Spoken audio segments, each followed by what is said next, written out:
And John, are you guys surprised that this is the part of the story that blew up as much as it did? A little bit. We think we got a lot of great stories in the book involving people more involved with the campaign than Harry Reid. So we are a little surprised.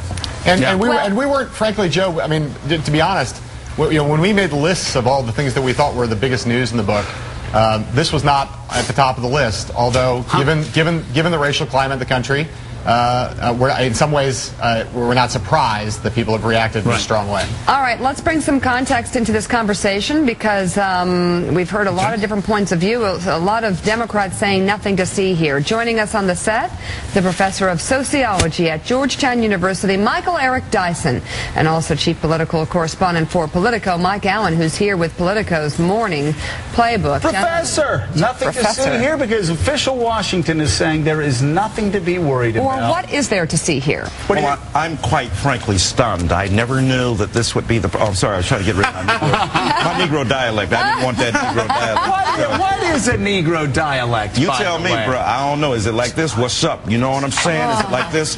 Good morning. Jesse Jackson said, our time has come. Martin Luther King Jr. said, I have a dream.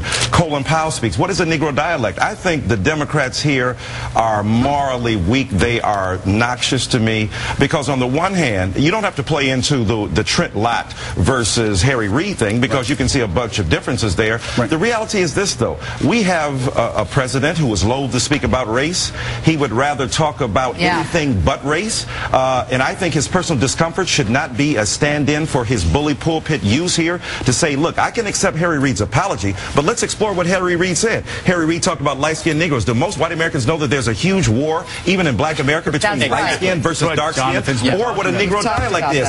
Mr. Obama, during the campaign, had a vice presidential candidate, well, his future vice presidential candidate, Joe Biden, say he was clean and articulate. He said, I accept his apology, but he said, look, you could hardly say that Jesse Jackson's not articulate or Al Sharpton or Shirley Chisholm. So let's deal with this. This is a teachable moment, and I think perhaps they will, but why would they do it now when they're trying to get health care through and this guy's at the forefront? I mean, they're going to derail the conversation in Washington. Does this president have any other choice but to say, I accept your apology?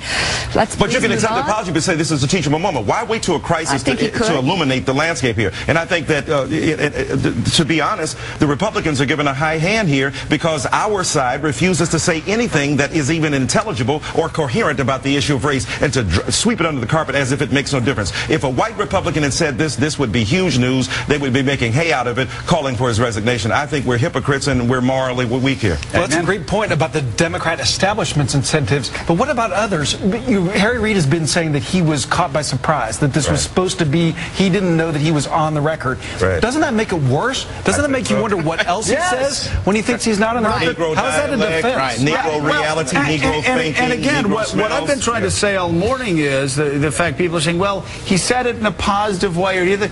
No, the problem is the attitude. It's the mindset. Well, it's denseness.